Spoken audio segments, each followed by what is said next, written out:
You know, I know there's enormous fear and uncertainty and anger in the country. I understand.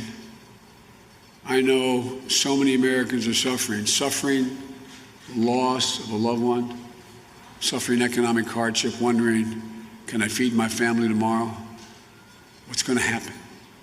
Suffering under the weight of a generation after generation after generation of hurt inflicted on people of color, on Black, brown, and Native communities in particular.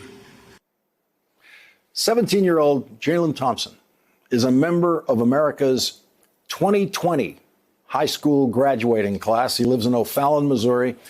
And because he lives too far from St. Louis, he decided to try to organize a peaceful protest of the police killing of George Floyd in his town. He expected a couple hundred people at most. He got about 2,000 people. Jalen Thompson marched arm in arm with the local police chief at that protest yesterday. The police chief explained why he was marching. So that we support their cause. You know, we do not agree with what happened. You know,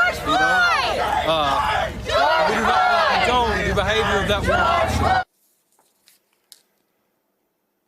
And we were just going to be joined by Jalen Thompson, but somehow that connection has been lost. I think we've got him back. The control room thinks he's back.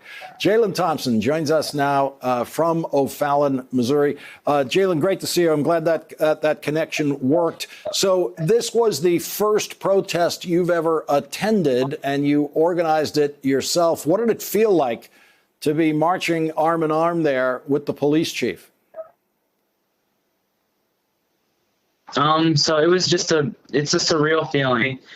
My friends and I decided to organize it just because we wanted the conversation in this area, and the idea of the police supporting us the way that they did was not affected. It was a wonderful response to what we were trying to do. And what was your mission when you started? You hoped to get a couple of hundred people. Why do you think you got so many more people than you expected? Well, the deadline it was a big turnaround. We decided it was going to be on Monday.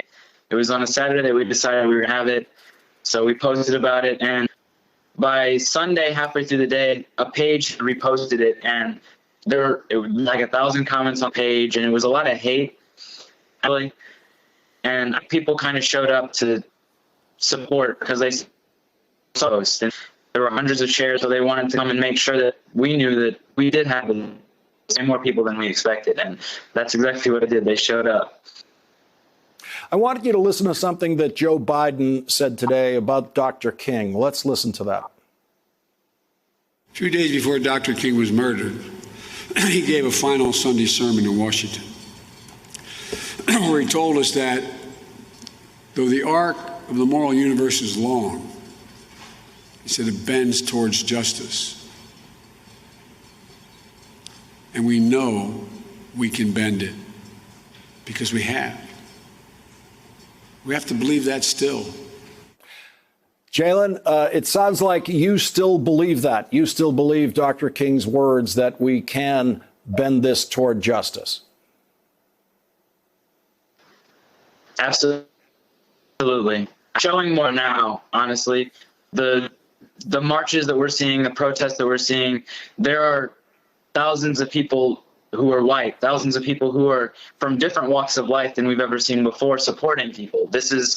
We're more synonymous on this issue than we've ever been before. And I think that's why this is where we're going to start to see a lot of change, is because we're all supporting each other now. And we all seem to understand that this is a problem that we need to solve so that we can move on and we can make our country better than it is now.